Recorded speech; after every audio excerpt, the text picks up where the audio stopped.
बिस्मिल्लाहिर्रहमानिर्रहीम, अस्सलामुअलैकुम। लाखों करोड़ों दुरूदो सलाम मोहम्मद मुस्तफ़ा सल्लल्लाहु अलैहि वसल्लम और आले मोहम्मद पर।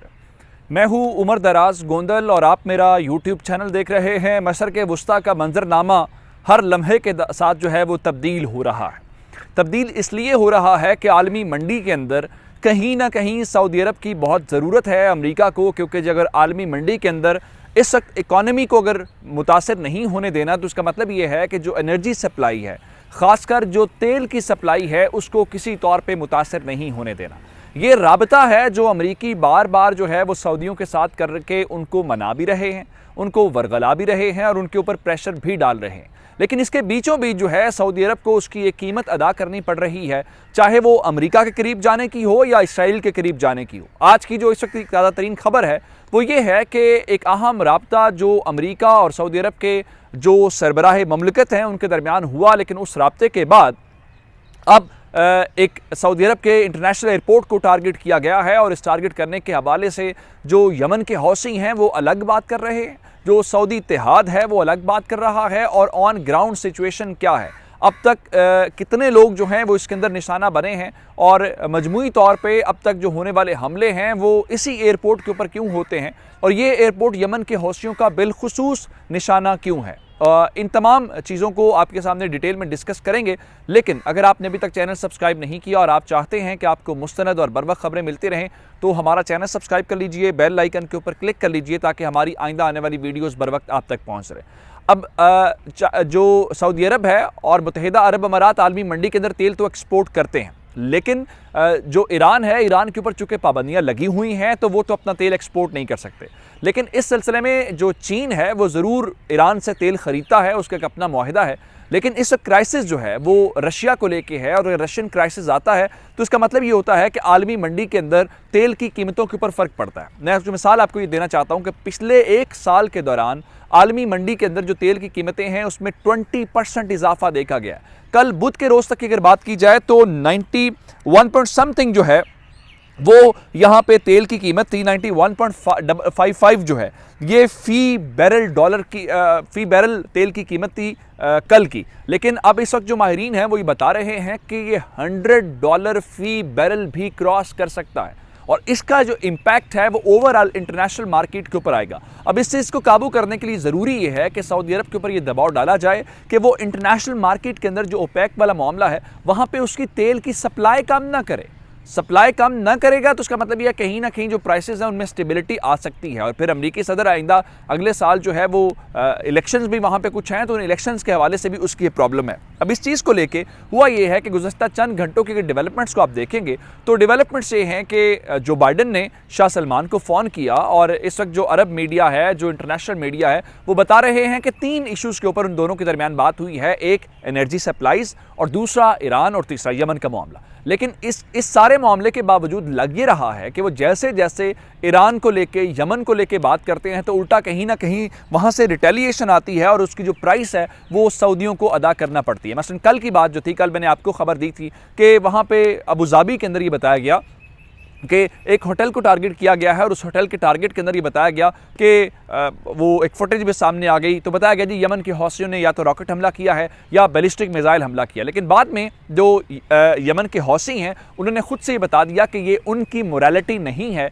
वो सिविलियंस को या ऐसी इमारतों को जो रिहायशी इमारतें हैं, रेजिडेंशियल एरिया को, चाहे वो होटल की बात हो रही थी, उसको वो टारगेट नहीं करते, बल्कि जो मिलिट्री टारगेट्स हैं वो उसको निशाने के ऊपर लेते हैं। तो क्लैरिटी आ गई जी, कल वाला अटैक नहीं था, लेकिन ये खबर ज़रूर थी कि कल एक हमला हुआ। और उसके दरमियान में खबर जो आई वो सऊदी अरब की इकॉनमी को लेके आई कि अभी जो मार्केट के अंदर, इंटरनेशनल मार्केट के अंदर तेल की कीमत बढ़ी है, उससे सऊदी अरब को बहुत फ़ायदा हुआ है। मिसाल के तौर पे उन्होंने बताया कि उनकी चौथे क्वार्टर में उनकी जो इकॉनमी है उसने 6.8% एक्सपैंड किया है, और उनका ग्रोथ रेट ओवरऑल बेहतर हुआ है इस सारी चीज़ की वजह से। और फिर पहले तो सिर्फ बात मुत्तहिदा अरब अमारात तक थी। मुत्तहिदा अरब अमारात के अंदर हम देख रहे थे कि वहाँ पे कॉन्टीन्यूस हमले हो रहे थे, और जो इसराइली हैं वो अलग से उनको थ्रेट कर रहे हैं कि हम अपनी जो परवाज़ें हैं वो बंद कर देंगे। लेकिन अब जो दूसरी जानिब मामला है वो लग ये रहा है कि सिर्फ मुत्तहिदा अरब अमारात वाले नहीं है, जो असल चीज़ है जिस पूरी वॉर को लीड कर रहा है वो तो सऊदी अरब लीड कर रहा है। अगर सऊदी अरब लीड कर रहा है तो फिर सऊदी अरब को भी यमन के हौसे टारगेट करेंगे। तो आज उन्होंने अबाहा इंटरनेशनल जो एयरपोर्ट एयरपोर्ट है उसको टारगेट किया है। और हमारी इत्तलात ये हैं कि वहाँ पे जो सऊदी गज़ट जिस खबर की तस्दीक कर रहा है वो ये बता रहा है कि 4 लोग ज़ख्मी हुए हैं, लेकिन मुख्तलिफ जो मीडिया आउटलेट्स हैं वो तो कोई दर्जन की तादाद में नंबर बता रहे हैं कि ये जो गवर्नमेंट नंबर दे रही है उससे कहीं ज़्यादा नंबर है। दूसरी जानिब जो अरब इत्तेहाद है वो इस बात को डिनाई कर रहा है कि अटैक ऑन ग्राउंड हुआ है या उससे लोग ज़ख्मी हुए हैं। उसके अंदर वो ये कह रहे हैं कि अरब इत्तेहाद ने एक ड्रोन अटैक जो यमन के हौसियों की जानिब से किया गया है उसको इंटरसेप्ट किया है। अब ड्रोन अटैक जो मैं आपको कह रहा था कि जहाँ तक ईरान की बात करते हैं तो चीज़ें इनके गले पड़ जाती है, जहाँ तक ड्रोन्स की बात आती है तो यमन के हौसी जो हैं वो खुद तो ड्रोन बना नहीं सकते, ना उनके पास टेक्नोलॉजी है। ये जो ड्रोन्स हैं ये ईरानी साख्ता ड्रोन्स ही हैं जिनको ईरान बनाता है और फिर यमन के हौसी मुबैना तौर पर इल्ज़ाम है जो अरब वाले लगाते हैं कि इनके पास असलहा वहाँ से आता है और उसको यमन के जो हौसी हैं वो इस्तेमाल करते हैं और उनके वो टेस्ट करते हैं जिसकी बुनियाद के ऊपर सऊदियों को नुकसान होता है। अब ये जो अबाहा एयरपोर्ट है वहाँ पे जो हमला इस वक्त हुआ है उसके अंदर 4 लोग गवर्नमेंट मान रही है, लेकिन मैंने आपको बताया कि मुख्तलिफ ज़राए वहाँ पे कुछ दर्जन की तादाद में लोगों की बात कर रहे हैं। जो अभी तक है उसके अंदर ये बताया गया है कि मुख्तलिफ ट्रैवलर्स हैं और वर्कर्स हैं जिनको टारगेट किया गया हमले के अंदर वो निशाना बने हैं। और अरब इत्तेहाद वाले कह रहे हैं कि जनाब हमने हमला नाकाम बना दिया और जैसे ही इस किस्म की कार्रवाई होती है तो वो फौरी तौर पे अटैक करते हैं। कहाँ पे? वो यमन के अंदर किसी जगह को निशाना बनाते हैं और आज भी शायद वो ऐसी बात करें क्योंकि रोज़ाना की बुनियाद पर हम सुनते हैं जी आज यहाँ पर लॉन्चिंग पैड को तबाह कर दिया गया है, आज रॉकेट वाली फैक्ट्री को, आज बैलिस्टिक वाली मिसाइल वाली फैक्ट्री को तबाह कर दिया गया। अब इस बात के ऊपर कि इन हमलों के अंदर मुसलसल इजाफा हो रहा है और कहीं पर भी जो खबरें अमरीका वाली हैं, क्योंकि अमरीका का पहले हम पैट्रियट मिसाइल डिफेंस सिस्टम की बात कर रहे थे, लेकिन अब अमेरिका इस तरह से वो इंटरेस्ट शो नहीं कर रहा जो ट्रंप के दौर में हमने देखा है। अमेरिका जो है वहाँ पे क्वेश्चन कर रहा है यमन वॉर को।